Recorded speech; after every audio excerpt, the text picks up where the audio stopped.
साल हम लोग अपने इलाके का परचम जो मोहब्बत भाईचारगी का निशानी है, जो हिंदुस्तान को आगे ले जाने की निशानी है, और हम लोग जैसा हिंदुस्तान जिसका सपना रविन्द्रनाथ ठाकुर ने देखा था, ऐसा हिंदुस्तान जिसके लिए मौलाना अबुल कलाम आजाद महात्मा गांधी की क़यादत में हिंदुस्तान की आज़ादी में लड़ाई में हिस्सा लिया है, ऐसा हिंदुस्तान हम लोग चाहते हैं जिसमें तमाम मजहब, जात पात भेदभाव ना हो और अमीर गरीब का भेदभाव ना हो, बल्कि ऐसा हिंदुस्तान हो जो हिंदुस्तान आगे बढ़े।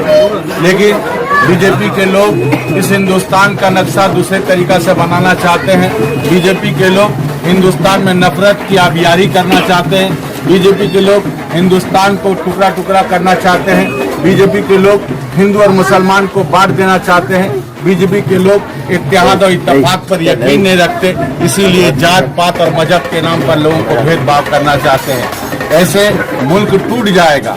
मुल्क में नफरत जब पैदा हो जाएगी, लोगों के दिलों में मोहब्बत नहीं रहेगा, तो मुल्क तरक्की नहीं करेगा। मुल्क उसी वक्त तरक्की करेगा जब महात्मा गांधी के बताए हुए रास्ते पर चलकर, मौलाना अबुल कलाम आजाद के बताए हुए रास्ते पर चलकर, मातम हाजरा के उस खून की जज्बा को अपने दिल में रखकर जब हम लोग एक साथ मिलकर आगे बढ़ेंगे तो हिंदुस्तान आगे बढ़ेगा।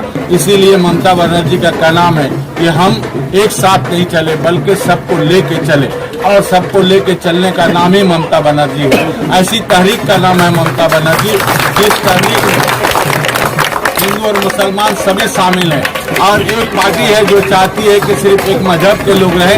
लेकिन ममता बनर्जी चाहती है कि ऐसा हिंदुस्तान जहां रामकृष्ण परमहंस ने कहा था जूतो मोत जूतो को, ऐसा हिंदुस्तान जिसके लिए रविन्द्रनाथ ठाकुर ने कहा था जनगण मन अधिनायक की जय है, ऐसा हिंदुस्तान जिस हिंदुस्तान के लिए अल्लामा इकबाल ने कहा था सारे जहां से अच्छा हिंदू सीता हमारा, उसी हिंदुस्तान के तामीर के लिए ममता बनर्जी दरवाजा दरवाजा लोगों के घर घर, मोहल्ला, हाथ, खेत से लेकर खलियान तक, मोहल्ला से लेकर शहर तक, हर जगह एक ही आवाज उठा रही है, आइए हम लोग मिल करके हिंदुस्तान को बनाएं, महात्मा गांधी के हिंदुस्तान को। उस हिंदुस्तान की तामीर में आज हम लोगों का सबका रोल होना चाहिए। ये लड़ाई सिर्फ तृणमूल कांग्रेस की लड़ाई नहीं, बल्कि ये लड़ाई ऐसे फिरका परस्तों से है जो हिंदुस्तान को तोड़ना चाहते हैं। ये लड़ाई ऐसे फिरका परस्तों से है जो हिंदुस्तान से मोहब्बत और भाईचारगी को मिटा देना चाहते हैं। ये लड़ाई हम लोगों की लड़ाई नहीं, बल्कि ये लड़ाई यहाँ की उस नागरिक की लड़ाई है जो अमन को पसंद करते हैं। ये लड़ाई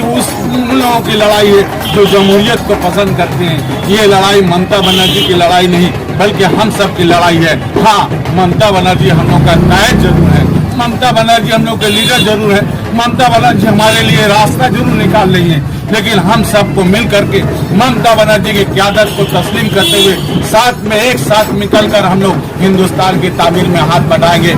एक मरतबा फिर यौम तासीस का तमाम तृणमूल कांग्रेस को मुबारकबाद। ममता बनर्जी की तरफ से नए साल का मुबारकबाद। 2020 हमारे दरमियान में जो था, जो हमसे गुजर गया, बहुत ही खराब था। परवरदिगार आलम हम लोग गुनाहगार थे, हम लोगों के अंदर में गुनाह भरा हुआ था, कमजोर थे, हम लोग बर्दाश्त नहीं कर सकते थे।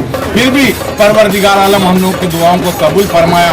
बहुत से लोग नहीं हैं, बहुत से लोग हैं, बहुत से लोग बच के चले आए। फिर भी मैं रब्बे कायनात से यही दुआ करता हूँ, या अल्लाह तो हम लोग को रखा है तो अच्छा से रख मौला। ऐ मौला, हम लोग को रखा है तो ऐसा बीमारी से अलग कर जिससे हम चेहरा मिलाने से शर्मा रहे हैं। ये परवरदिगार आलम, हम लोग बहुत कमजोर हैं, बहुत मुसीबत ज़दा हैं। परवरदिगार आलम, ये जो बीमारी है, इस बीमारी को दूर करके और हम लोग के अंदर में जो भाईचारगी का है, ऐसा हिंदुस्तान जो बचपन में हम लोग खेला करते थे, वैसा हिंदुस्तान हम लोगों को बनाने के लिए ममता बनर्जी की क़यादत को पूरे हिंदुस्तान में मशहूर कर दे।